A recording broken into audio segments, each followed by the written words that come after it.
कि कट्टा रख दिया कनपट्टी पे और तब बनाया सीएम कैंडिडेट। मैं भाषा से सहमत नहीं हूँ, लेकिन हुआ कुछ ऐसा ही है जो मैंने कहा आपको। हाँ, जो आपने बोला उसका कारण वही था। वो नहीं, ललन सिंह थोड़ी बोल रहे हैं, ऊपर वाले बोल रहे हैं। जितने नेता हैं जेडीयू के जो दिल्ली में सरकार में मंत्री हैं, वो सब भाजपा की सीनियर लीडरशिप से, टॉप लीडरशिप से अंदर से सेट है। एकनाथ शिंदे जैसा हाल नीतीश कुमार का होगा तो ये आसानी से कर देंगे, क्योंकि पार्टी इनके पास है पूरी की पूरी। तो मुझे ये एंगल लगता है, इसलिए जो बीजेपी है वो नीतीश कुमार के नाम की घोषणा नहीं कर रही है, क्योंकि पार्टी उनके कब्जे में है। तो आपको और मुझे हैरानी क्यों हो रही है? क्योंकि पहले ये बातें बंद कमरे में होती थी, अब कैमरे के सामने होगी। अगर ललन सिंह ने वो चौराहे पे खड़े होकर नहीं बोलते और कमरे के अंदर बुला के एक मीटिंग ले लेते, तब भी ही बोलते वो तो। हिंदुस्तान की, बिहार की राजनीति की, हिंदुस्तान की राजनीति की सच्चाई है ये। तो जेल थोड़ी है, उनका घर है वो। अंदर पूरा वीआईपी सिस्टम रहता होगा, पंखा, कूलर, और जैसा फिल्मों में नहीं आता ना, नहीं मंगल राज तुम्हारा कुत्ता कुत्ता, हमारा कुत्ता टॉमी। जो 50 रुपए का क्वार्टर पीता था, आज वो वही क्वार्टर 100 में पी रहा है ना। तो महिलाओं का फायदा कैसे हो रहा है, मुझे समझ नहीं आती ये बात। खुलेआम मिल रहा है, ये एकदम ओपन सच है। Home delivery. जो गांधी परिवार की पॉलिटिकल लेगेसी है फिलहाल, एज ऑफ नाउ, हम बात कर रहे हैं, वो राहुल गांधी के पास। लेकिन कांग्रेस पार्टी में हमेशा कहता हूँ, हरियाणा की रोडवेज की बस की तरह है, अपनी में चाल लेगी, उनको फर्क ही नहीं पड़ता कुछ। और लोग कहते हैं कि बीजेपी राम भरोसे है, मैं कहता हूँ कांग्रेस पार्टी राम भरोसे है। आप देख लो, 3 चुनाव हार गए लगातार लोकसभा के। 3 राज्यों में सरकार है, राज्य हारते जा रहे हैं। मध्य प्रदेश हारे, हरियाणा हारे, महाराष्ट्र हारे, ठीक है। आज यहाँ भी थोड़ी कम उम्मीद है मुझे बिहार से भी। उसके बावजूद भी स्ट्रेटेजी चेंज नहीं होती। अब कांग्रेस पार्टी एकमात्र ऐसी पार्टी है स्ट्रेटेजी चेंज नहीं करती। 20 साल से एक ही स्ट्रेटेजी पे है जो मैं देख रहा हूँ। कांग्रेस जैसी पार्टी में एक 3 साल 3 साल हो चुके हैं, एक इलेक्शन डिपार्टमेंट बनाना है, नहीं बन नहीं पा रहे इनसे भाइयों से।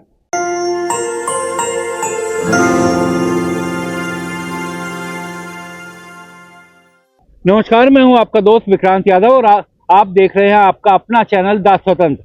आज बिहार के मसले पर हमारे साथ बात करने के लिए मौजूद हैं वरिष्ठ पत्रकार आदेश रावल। आदेश रावल को आप जानते हैं, कांग्रेस की हर नब्ज पर तो वो नजर रखते ही हैं। राजनीतिक धुरियों में क्या क्या हो रहा है, कैसे राजनीतिक खेल बदल रहा है, कैसे बिगड़ रहा है, उस सब पर भी आदेश की पैनी नजर रहती है। आदेश, बहुत बहुत स्वागत है आपका द स्वतंत्र पर।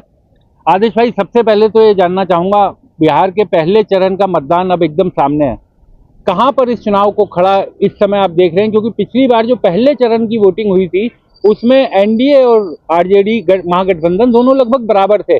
59 एनडीए की आई थी और 61 महागठबंधन की आई थी। आज की तारीख में इस चुनाव को कहां खड़ा देखते हैं?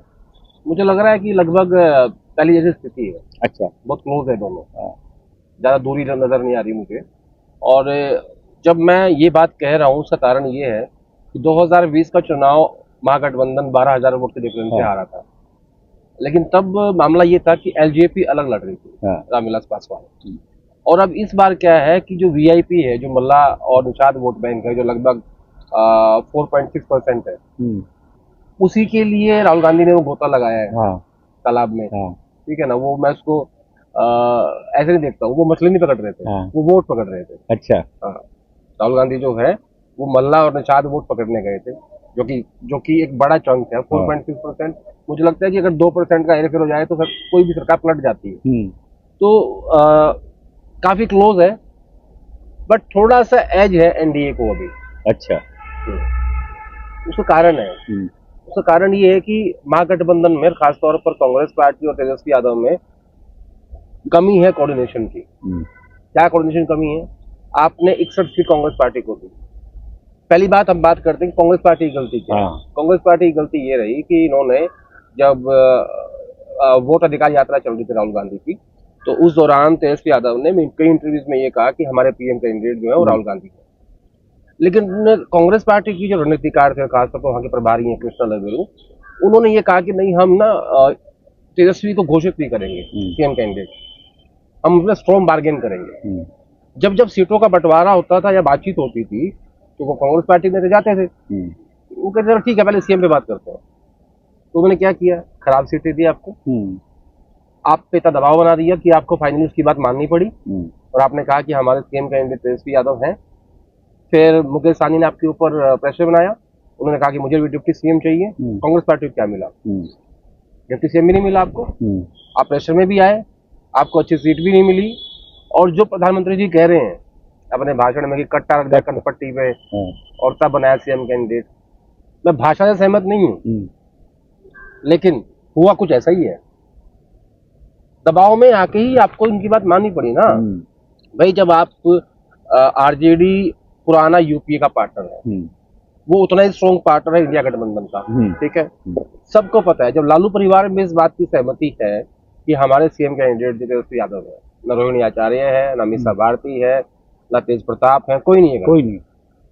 जब परिवार ने उनको मान लिया है, और जो डिफैक्टो चीफ मिनिस्टर के फेस है, सबको पता है ना, पूरा बिहार जानता है ये बात, तो कांग्रेस पार्टी को सही समय पे एक्सेप्ट करने में दिक्कत क्या थी? कर लेते, सीटें अच्छी मिलती, सीटें ज्यादा मिलती, आपका भी सीएम कैंडिडेट होता, ठीक है।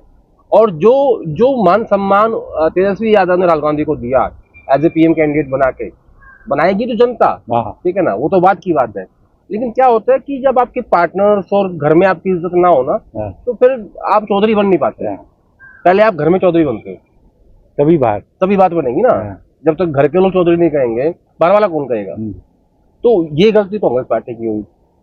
अब आरजेडी क्या कर रही है? ठीक है, इन्होंने गलती की। अब वो जो 8-9 सीटें हैं जहां इनके कैंडिडेट खड़े हैं, जब फ्रेंडली फाइट चल रही है, उन्होंने वो विड्रॉ नहीं किया, नहीं मानी बात। अब कई सीटें ऐसी हैं जहां यादव बहुल इलाके हैं, कांग्रेस पार्टी कह रही है आप हमारे यहाँ कैंपेन कर दीजिए, वो नहीं कर रहे हैं। तो इनकी जो आपसी खींचतान है ना, इस वजह से भी एनडीए को एज है। आदेश भाई, जब सीएम के पद की घोषणा हुई उसके बाद से ऐसा लग रहा है कि अब चलिए बहुत तनाव था वो खत्म हो गया। लेकिन मैं वहीं पीछे आना चाहूंगा। मुझे याद है कि जब दास वतन से आप आखिरी बार बात कर रहे थे तो आपने लालू परिवार और लालू जी की बड़ी तारीफ की थी कि ये एक परिवार ऐसा है जो हर परिस्थिति में कांग्रेस के साथ खड़े रहे, इन्होंने कभी नहीं छोड़ा, और ये बड़े बड़े मजबूत एलाई है। तो तेजस्वी यादव जो निर्विवाद रूप से सबसे बड़े नेता है, हर सर्वे में सामने आ रहा है कि सबसे ज्यादा लोग उन्हें सीएम के पद पर देखना चाहते हैं। उनकी पार्टी जीते ना जीते, लेकिन सीएम पद के लिए वो पहले नंबर की पसंद हर सर्वे में है। तो फिर कांग्रेस पार्टी को क्यों इतना एतराज था? मैं वही कह रहा हूँ, क्या होता है जब आपकी लीडरशिप इन्वॉल्व नहीं होती चीजों में, तब ऐसे फैसले होते हैं। अगर राहुल गांधी सीट के बंटवारे में इन्वॉल्व होते, टिकट बंटवारे में इन्वॉल्व होते, तो ये दिक्कतें नहीं आती। आपने कहा कि नहीं हमारे प्रभारी हैं, वो युवा हैं, और आपने उनको बिहार सौंप दिया है, जनता से वो मिलते नहीं है, जो कांग्रेस पार्टी ने उनसे मिलते नहीं, फीडबैक कहाँ से आएगा आपके पास? तो बेसिकली ये हुआ क्या है कि लीडरशिप की इन्वॉल्वमेंट नहीं हुई, जिसकी वजह से। और जब तेजस्वी यादव दिल्ली आए थे टिकटों के बीच में, उनकी मुलाकात राहुल गांधी से नहीं हुई, वेणुगोपाल से हुई, क्योंकि राहुल गांधी को लगता है कि मैं सीटों के बंटवारे की बात करूंगा ही नहीं, ये मेरा काम ही नहीं है। जबकि आप अगर उधर देखेंगे एनडीए में, तो प्रधानमंत्री जी हर बैठक में बैठते हैं, अमित शाह जी 10 दिन तक वहां रहे होटल मोरिया में, जेपी नड्डा वहां रहे, ठीक है। तो इन दोनों पार्टियों के काम करने के तरीके में मतलब इतना ही फर्क जमीन आसमान में है। लेकिन जब टिकट का बंटवारा हो गया उसके बाद से लग रहा है कि अब मान लिया कि भाई ये नियति है, अब इस पर आगे बढ़ा जाए। लेकिन दूसरी तरफ भी स्मूथ तो वहां पर भी नहीं है। अभी तक ये नहीं पता कि नीतीश कुमार के समर्थक जो हैं वो चिराग पासवान ने जो पिछले चुनाव में किया था वो भूले या नहीं। बहुत से लोग तो ये भी कह रहे हैं कि इस बार इस चुनाव में सबसे बुरी स्थिति जो होने जा रही है वो चिराग पासवान की होने जा रही है। वो 29 में से लोग कह रहे हैं कि 10 भी जीत जाए तो गनीमत है। नहीं, उससे ज्यादा जो खराब स्थिति है, जो जैसे मैंने कहा कि पीएम ने कहा कि भाई कट्टा रख दिया कनपट्टी के ऊपर, एक कट्टा चाहिए नीतीश कुमार को भी, वो भी रखे कनपट्टी पे और घोषित करवाया अपना नाम। उनका नाम भी तो नहीं आया ना, आधिकारिक रूप से तो नहीं आया। एक बार भी पीएम ने कहा। प्रधानमंत्री जी की जो पहली सभा हुई उसमें उन्होंने 45 मिनट भाषण दिया और 28 बार ये कहा कि एनडीए की सरकार बनेगी। एक बार नहीं कहा। अमित शाह जी क्या कह रहे हैं कि विधायक दल के नेता जो विधायक जो होंगे वो फैसला करेंगे। यानी एक तो इनको ये लग रहा है कि इस बार जो है हम बीजेपी का सीएम बना के ले जाएंगे। लालू जी कहते हैं नीतीश के पेट में दांत है, और नीतीश कुमार उतने ही चुप हैं जितने प्रधानमंत्री जी और अमित शाह जी जो हैं वो उनका नाम नहीं ले रहे हैं और वो बिल्कुल चुपचाप है। या तो उनके पास ही प्लान है कोई ना कोई, ठीक है। अब हम सबको ये पता है, आपको ये पता है, मुझे भी पता है कि जो सरकार एनडी सरकार जो दिल्ली में टिकी हुई है उसमें एक पहिया नीतीश कुमार का भी है। हाँ बिल्कुल, ठीक है, और मजबूत पहिया है, और नीतीश कुमार चुप है। तो ये कैसा खेल चल रहा है, इसमें मुझे ना, मैंने इसको डिकोड करने की कोशिश करी। जितने नेता हैं जेडीयू के जो दिल्ली में सरकार में मंत्री हैं, जो सांसद हैं, और जो ऊपर के और लोग हैं बड़े अदर देन नीतीश कुमार, वो सब भाजपा की सीनियर लीडरशिप से, टॉप लीडरशिप से अंदर से सेट है। यानी जो जेडीयू है वो, मैं ये कह सकता हूं कि वो पहले से ही बीजेपी के पास है। उसमें नीतीश कुमार अकेले हैं जेडीयू में एज ए चीफ मिनिस्टर। तो अगर इनको ये फैसला करना पड़ेगा, अगर ये चाहेंगे कि एकनाथ शिंदे जैसा हाल नीतीश कुमार का होगा, तो ये आसानी से कर देंगे, क्योंकि पार्टी इनके पास है पूरी की पूरी। लेकिन दिल्ली वाली पार्टी की बिहार में भी तो भाई नीतीश कुमार, दिल्ली वालों को दिल्ली वाले लोग चाहिए ना, सांसद चाहिए, वो सब इनके पास है पहले से। तो नीतीश के पास भी खेल करने का मौका तो रहेगा। नहीं, नीतीश एक तो ये तय करेगा कि नंबर क्या होगा, सबसे पहली बात। दूसरा, नीतीश जो है वो बड़े चातुर पॉलिटिशियन है। जो आदमी 20 साल से लगातार मुख्यमंत्री है, तो उसको हल्के और बिना किसी बहुत बड़े वोट बैंक के साथ, जो कहा जाए कि भाई बिहार में जातियों का वर्चस्व है, सब जानते हैं, लेकिन भाई आप देखो ना, सबसे बड़ी पार्टी आरजेडी, सेकंड नंबर पे बीजेपी, थर्ड पे जेडीयू। चीफ मिनिस्टर कौन? नीतीश कुमार। भाजपा के साथ है, चीफ मिनिस्टर कौन? नीतीश कुमार। आरजेडी कांग्रेस के साथ है, चीफ मिनिस्टर कौन? नीतीश कुमार। तो वो तो देखना पड़ेगा ना भी कितने, मतलब कितने भारी भरकम आइटम है वो राजनीतिक रूप से। तो नंबर तय करेगा पहली बात। एकनाथ शिंदे में और नीतीश कुमार में बड़ा डिफरेंस है। दोनों के जो पॉलिटिकल एक्यूमेन है वो बड़ा अलग है, उसका कंपैरिजन नहीं कर सकते। तो मुझे ऐसा लगता है कि बीजेपी इस बात से आश्वस्त है कि भाई जो इनके टॉप के नेता हैं अंदर नीतीश कुमार, वो सब तुम्हारे साथ ही है ना। आपको क्या चाहिए होता है? 2 तिहाई चाहिए होते हैं ना, उनके पास तो सारे ही हैं।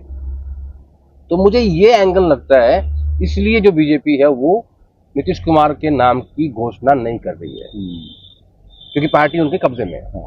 और अगर नीतीश कुमार और चिराग पासवान के साथ क्या दिखाई दे रहा है, क्योंकि नीतीश कुमार वो भी नहीं भूले होंगे जो पिछली बार उनकी हालत करवाई चिराग पासवान ने। देखिए, चिराग ने अपने आप को विड्रॉ कर लिया है। वो कहते तो है कि मुझे सीएम बनना है, मैं स्टेट पॉलिटिक्स में इन्वॉल्व रहना चाहता हूँ, लेकिन वो खुद को विड्रॉ कर लिया, 29 सीट उन्होंने ले ली। हालांकि जब मैं नंबर देख रहा था तो 4 मुसलमान कैंडिडेट दिए नीतीश कुमार ने, एक दिया है चिराग पासवान ने, भाजपा ने एक भी नहीं दिया। तो ज्यादा हाई स्टेक्स नहीं है चिराग पासवान के, ठीक है। नंबर जो भी संख्या रहेगी उस हिसाब से तय हो जाएगा, लेकिन वो सीएम की रेस से बाहर है, उससे बाहर, ठीक है। दूसरी अच्छी बात यह है कि उनको उनकी पार्टी वापस मिल गई, वो एनडीए का हिस्सा हो गए, सीट शेयरिंग में बढ़िया उनको मान सम्मान मिल गया। उनके लिए बेहतर स्थिति यही है, केंद्र में वो हिस्सा है, इससे बेहतर उनके लिए कुछ हो नहीं सकता। थोड़ी सी बात मोकामा की घटना की करते हैं आदेश भाई। मोकामा की घटना हुई और अनंत सिंह जिस तरीके से उनकी गिरफ्तारी की गई, उसमें बहुत से लोग ये कह रहे हैं कि अनंत सिंह की सहमति से उनकी गिरफ्तारी हुई और सवर्ण वोट बैंक को पूरी तरीके से लामबंद करने की दिशा में ये किया गया। तो क्या दिखाई दे रहा है इस पूरे मामले में? देखिए, दुलार चंद यादव जिनकी हत्या हुई है, वो यादव हैं, ये मतलब अगड़ा पिछड़ा हो जाता। बिल्कुल, अगर इनकी गिरफ्तारी नहीं होती तो वहाँ क्या है, आपको पता है कि जातियों में बटा हुआ प्रदेश है पूरा, और बहुत भयंकर तरीके से बटा हुआ है। वहाँ पे आप हिंदू मुसलमान ज्यादा नहीं हो पाता। अब जब इन्होंने एसआईआर की बात करी, कहा कि घुसपैठिए हैं वहाँ पे, और घुसपैठिए क्या थे? मुसलमान। आपका तो नैरेटिव वही था ना, वो चला ही नहीं वहाँ पे, क्योंकि वहाँ कभी चलता ही नहीं है। जातियों की जो राजनीति है वो इतनी हावी है वहाँ पे कि दलित, महादलित, ओबीसी, ईबीसी, अब ओबीसी लालू के पास है यादवों में, ईबीसी नीतीश कुमार के पास है, दलित पासवान के पास है, महादलित नीतीश कुमार के पास है। तो ऐसे वहाँ सब चीजें बटी हुई हैं। तो अगर इनको गिरफ्तार नहीं किया जाता तो मुझे लगता है कि चुनाव जो है वो अगड़ा पिछड़ा हो जाता और उसमें नीतीश कुमार का नुकसान हो सकता था, पहली बात। दूसरी बात, अब जब आपने कहा कि इनको अरेस्ट कर लिया गया है, एक तो मजबूरी हो गई थी क्योंकि डायरेक्ट लिंक हो गया था। दूसरा, सबको पता है कि हर पार्टी में वहां बाहुबली है। दुलार चंद यादव मेरे हिसाब से कोई छोटे बाहुबली थे वो भी, और जो उधर हैं रीतल सिंह करके कुछ है, रीतलाल यादव, वो भी इतने बड़े बाहुबली हैं। शराबुद्दीन उस तरफ थे, आरजेडी की तरफ थे। तो वहाँ साधारण सी बात है ये, लेकिन इसका ज्यादा फायदा ना हो महागठबंधन को, गिरफ्तारी इसलिए हुई है। लेकिन एक केंद्रीय मंत्री ललन सिंह का हालांकि एक बयान वो भी बड़ा सुर्खियों में रहा, जिसमें उन्होंने कहा कि विधायक दल, वैसे तो नीतीश जी हमारे मुख्यमंत्री हैं, विधायक दल तय करता है मुख्यमंत्री। जो मैंने कहा आपको, हाँ, जो आपने बोला उसका कारण वही था। हाँ, वो नहीं, ललन सिंह थोड़ी बोल रहे हैं, हाँ, ऊपर वाले बोल रहे हैं। हाँ। और वही ललन सिंह मोकामा जाते हैं, हालांकि वो मोकामा के सांसद हैं, और वो कह रहे हैं कि जितनी भी यहाँ पर जनता आई हुई है, अब सब अनंत सिंह बन जाइए। एक केंद्रीय मंत्री, अनंत सिंह कौन है? एक गुंडा है, अपराधी है, जिस पर हत्या का आरोप है, और केंद्रीय मंत्री जाके कह रहा है कि अब सब अनंत सिंह बन जाइए। तो ये क्या, किस तरीके का चुनाव है? आपको और मुझे हैरानी क्यों हो रही है? क्योंकि पहले ये बातें बंद कमरे में होती थी, अब कैमरे के सामने होगी। इसमें हैरानी वाली बात नहीं है, ये हमारी राजनीतिक सच्चाइयां हैं। वो क्या कह रहे थे कि जो तुम्हारा वोटर नहीं है ना, हाँ, ये भी बयान है, वो घर से निकल ना पाए। तो जितने भी उसके गुर्गे हैं अनंत सिंह के, वो सब क्या करेंगे? यही करेंगे। यूपी चुनाव में क्या होता है? उपचुनाव में सारे मुस्लिमों को बंद कर देते हैं, दिखाओ निकल के। जो चीजें पहले बंद कमरों में होती थी, अब थोड़ा सा वो बाहर आ गई है। थोड़ा हमें इसलिए आश्चर्य होता है यार, ऐसा कैसे बोल दिया। साधारण बात है उनके लिए। अगर ललन सिंह ने वो चौराहे पे खड़े होकर नहीं बोलते और कमरे के अंदर बुला के एक मीटिंग ले लेते, तब भी यही बोलते वो तो। हिंदुस्तान की, बिहार की राजनीति की, हिंदुस्तान की राजनीति की सच्चाई यही है। पैसे आप देखो, आपने 1.25 करोड़ महिलाओं को उनके खाते में 10,000 भेज दिए बीच चुनाव में। बीच चुनाव में सेकंड किस्त भेज दी। इसको कहते हैं सरकारी घूस। पहले पैसे बांटते थे, उल्लंघन माना जाता था। चुनाव आयुक्त उसमें इंटरवीन करते थे, नोटिस भेजते थे, सब कुछ होता था। अब इसमें क्या करे भाई? यानी आप 1.25 करोड़ महिलाओं को डायरेक्टली बेनिफिट दे रहे हो। यानी आप स्टार्ट करोगे 1 करोड़ महिलाओं के वोट के साथ, मैं 25 करोड़ देता हूं। तो लेवल प्लेइंग फील्ड नहीं है वैसे तो। लेकिन जब मैं आंध्र प्रदेश और तेलंगाना देखता हूं, तो मुझे लगता है कि जनता बहुत शानी है। वो क्या करेगी कोई नहीं जानता। भाई रेवड़िया वहां तो इससे भी ज्यादा है। हाँ, और खूब बांटी भी गई। केसीआर ने, जगन ने खूब किया, लेकिन चुनाव हार गए। एक और मैं बताता हूँ आपको, बड़ी इंटरेस्टिंग बात है। एकनाथ शिंदे और शिवराज सिंह चौहान, इन्होंने ऐसे ही पैसे बांटे जनता में। किसी ने लाडली बहन योजना में, किसी ने लाड़की बहन योजना में, सब किया। इन दोनों सीएम नहीं बने, है ना? कौन फैक्टर? नीतीश कुमार भी यही कर रहे हैं। कहीं ऐसा ना हो कि अगला नंबर इनका हो। लेकिन आदेश भाई देखिए, आपने कहा कि जो बंद कमरे में बोलते थे वो अब खुले में बोलने लग गए। लेकिन कोई लाज हया शर्म तो रहती थी ना पहले। चुनाव आयोग का एक ना, भले ही चुनाव आयोग कितना भी निष्पक्ष हो ना हो, लेकिन एक डर रहता था कि यार चुनाव आयोग कार्रवाई कर सकेगा। अब तो लगता है कि सत्ताधारी दल के लिए चुनाव आयोग की कोई, इस मामले में उन्होंने मामला जरूर दर्ज करने को कहा है, जो अनंत सिंह ने बोला। लेकिन अनंत सिंह को पता है कि कुछ नहीं होगा, इसलिए वो बोल रहे हैं। वो जब अनंत सिंह, एक वीडियो आया, अनंत सिंह की जेल में एंट्री हो रही है, एक पुलिस वाले के हाथ में एक ब्रीफकेस है और एक पंखा है, टेबल फैन नहीं होता। आगे आगे लेके, वो वीडियो पुलिस वाले, अनंत सिंह साहब पीछे पीछे आ रहे हैं। जेल थोड़ी है, उनका घर है। वो अंदर पूरा वीआईपी सिस्टम रहता होगा, पंखा, कूलर, और जैसा फिल्मों में नहीं आता। गंगा जल में देखा मैंने, कई सारी मूवीज हैं, महारानी में देखा। तो ये तो वहां का एक कल्चर है। तो ये उनसे पूछा गया होगा, साहब आप गिरफ्तार कर ले, आपने मर्डर कर दिया है। बोला हम बताएंगे सुबह। ऐसा तो बिहेव करती है पुलिस वहां। तो जिस आदमी को लेके नीतीश कुमार की चुप्पी है, ललन सिंह उनके समर्थन में कैंडिडेट मतलब प्रचार कर रहे हैं, उसके खिलाफ पुलिस क्या कार्रवाई कर देगी? सोच के देखो ना आप, औकात है पुलिस की। जिसका प्रचार करने खुद माननीय ललन सिंह जी दिल्ली से लैंड करते हैं, प्रचार कर रहे हैं, इस देश के केंद्रीय मंत्री हैं, मतलब उन्होंने उनकी सीट की बागडोर संभाल ली है। अब आप बताओ कि पुलिस क्या करे? तो फिर देश के गृह मंत्री, देश के प्रधानमंत्री जब जाते हैं बिहार की पावन धरती पर, और वो लोगों को याद दिलाते हैं 20 साल पहले का जंगल राज लौट आएगा, तो ये मंगल राज है। ये सब जंगल राज की श्रेणी में नहीं है ना, ये मंगल राज है। तुम्हारा कुत्ता कुत्ता, हमारा कुत्ता टॉमी, ऐसा नहीं होता। अब आप कई बार पीएम भाषण में कहते हैं रेवड़ियां बांटते हैं, और खासकर पे अरविंद केजरीवाल के खिलाफ बोलते थे ये रेवड़ियां बांटते हैं। अब आप क्या कर रहे हो? कल्याणकारी योजनाएं और रेवड़ियों में थोड़ा सा अंतर है। कल्याणकारी योजनाएं 5 साल चलती, रेवड़ियां ठीक चुनाव से पहले आती। ठीक है, तो मैंने कहा ना कि केसीआर देख लो, जगन रेड्डी देख लो, उन्होंने क्या, उनके साथ क्या हुआ, खूब रेवड़ियां बांटी। यहाँ अब आप देखो, एक प्रचार समझो आप, प्रियंका गांधी अपने भाषण में क्या बोल रही है कि इनकी नीयत अच्छी नहीं है, आप इनसे पैसे ले लो, वोट मत देना। ऐसे कौन बोलता था? अरविंद केजरीवाल, है ना।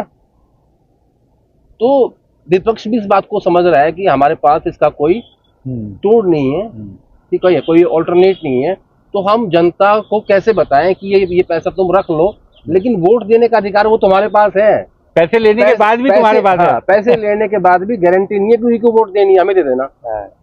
तो बहुत सारे लोग हैं, और बिहार में तो कहते हैं कि लोग बहुत अवेयर हैं पॉलिटिकली, तो वहां की जनता, वहां की महिलाएं क्या फैसला करेंगी। अब एक और बात मुझे समझ नहीं आती, कहते हैं कि शराबबंदी के कारण महिलाएं जो है नीतीश जी के साथ है। मैं हैरान हूं इस बात से। अरे भाई, जो पी रहा था, जो 50 रुपए का क्वार्टर पीता था, आज वो वही क्वार्टर 100 में पी रहा है ना, तो महिलाओं का फायदा कैसे हो रहा है? मुझे समझ नहीं आती ये बात। खुलेआम मिल रहा है, ये एकदम तो ओपन सच है। होम डिलीवरी है, आप जहां चाहो वहां ले लो, होम डिलीवरी है। तो मैं आपको ये जानना चाहता हूँ कि महिलाएं किस बात से खुश हैं? क्या उनके पति ने या उनके बेटे ने या घर में जितने भी लोग हैं शराब पीनी छोड़ दी है? फिर तो मैं मानूं कि आप धन्यवाद नीतीश जी का, और आप ठीक है। लेकिन आपका जो सामान 50 रुपए का आ रहा था, वो 100 का आ रहा है। ये बात आप समझते क्यों नहीं हो? किसी भी चीज पे प्रतिबंध लगाना किसी बात का समाधान नहीं है। सरकारें क्यों नहीं मैन्युफैक्चरिंग बंद कर देती? चला फैक्ट्री बंद कर दो ना, दिखा दो करके। तो ये मेरे समझ से बार है कि महिलाएं नीतीश जी के साथ हैं क्योंकि उन्होंने शराबबंदी कर रखी है। अरे आप तो ये कहो कि जो सरकार इसको खोलेगी हम उसको वोट देंगे ताकि तुम्हारा खर्चा कम हो, और एक सरकार को भी कमाई आए भाई, वो पैसा भी तो स्टेट में ही लगना है। अब जा रहा है वो लोगों की जेब में। फिर वो जनता के वेलफेयर के लिए यूज होगा। सड़कें तुम्हारी बनेंगी, फ्लाईओवर तुम्हारे बनेंगे, तुम्हारे गांव में लाइट लगेगी, ट्रांसफार्मर आएंगे, बिजली आएगी, जो भी विकास होगा। और कम से कम नकली और मिलावटी शराब पी करके लोग मरेंगे नहीं। और अब क्या हो रहा है? अब तो जिले के जिले ठेके भी जा रहे हैं, इतनी कलेक्शन आएगी, ये करेगा, इसके पास है, इसकी शराब जाएगी, पूरा सिस्टम है। प्रतिबंध तो कोई भी समाधान नहीं है ना। जनता लूट रही है उसमें उल्टा, और कह रहे कि महिलाएं सहारे नहीं बाबू के।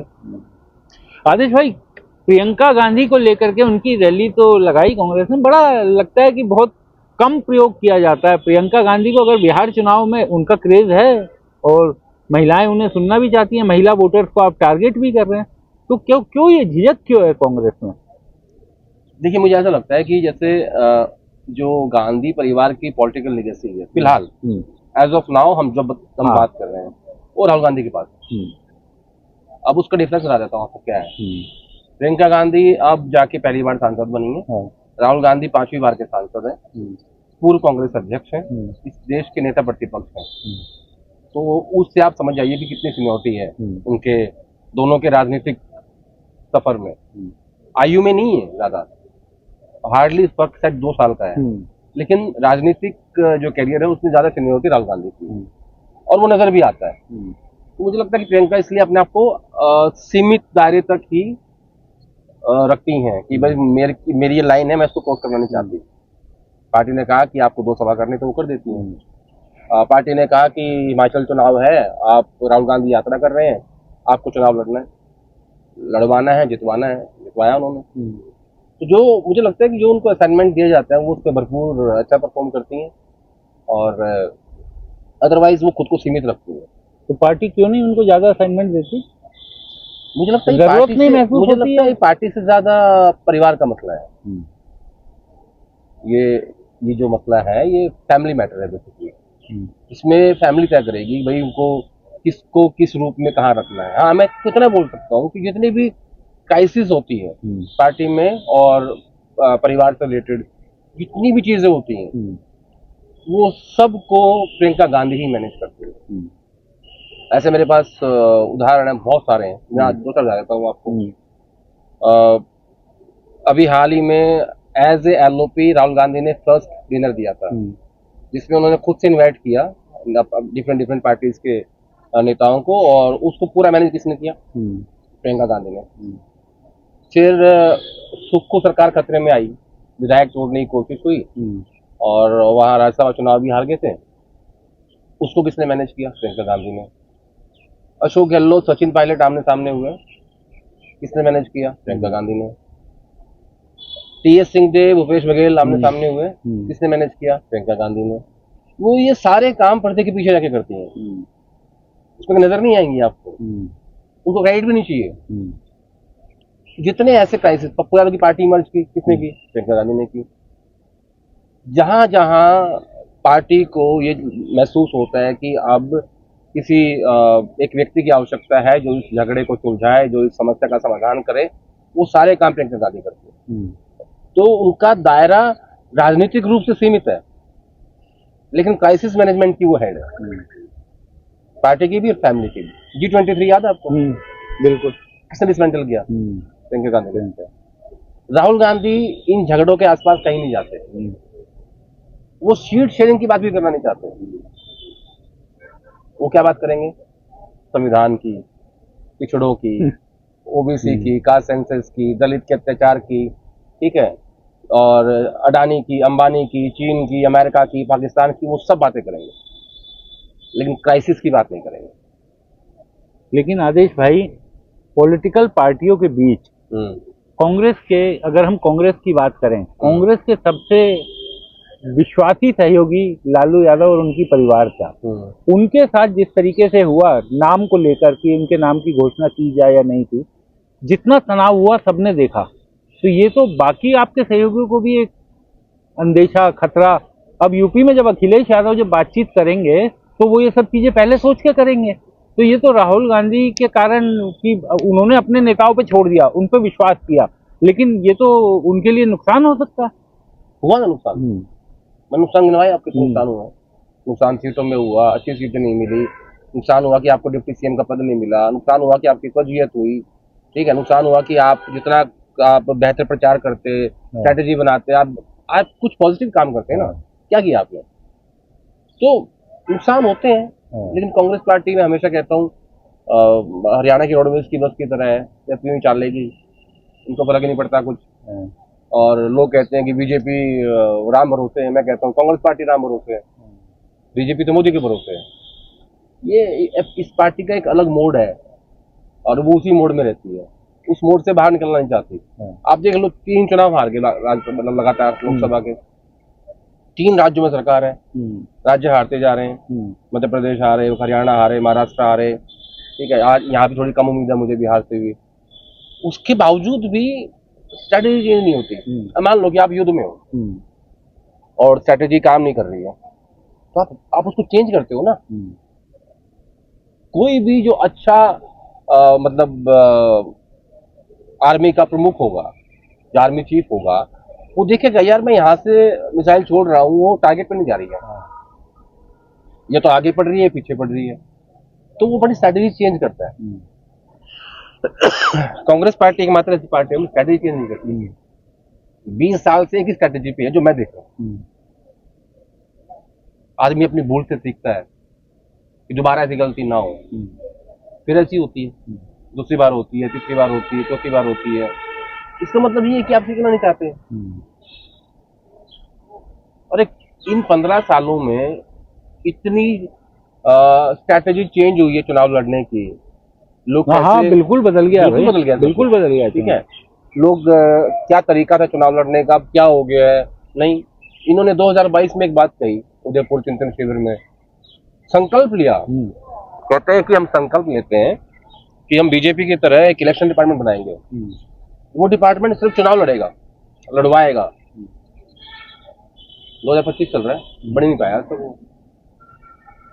कांग्रेस जैसी पार्टी में एक 3 साल 3 साल हो चुके हैं, एक इलेक्शन डिपार्टमेंट बनाना है, नहीं बन पा रहे इनसे भाइयों से। तो किसका कसूर है ये? ना आपका है ना मेरा है। हमारा तो काम है बात करना, टॉकिंग पॉइंट देना, बताना, समझना, हमारा काम है ये। लेकिन 3 साल हो गया, आप सोचो। तो मैं क्यों कह रहा हूँ ये रोडवेज की बस है, वो भी हरियाणा की, यूं ही चलेगी। यूं चलेगी। तो आदेश भाई बहुत बहुत शुक्रिया, आप हमारे साथ जुड़े और बिहार पर चर्चा की। आगे भी इसी तरह के मुद्दे पर बाकी शख्सियतों से आपको मिलवाते रहेंगे। फिलहाल के लिए इतना ही, बहुत बहुत शुक्रिया।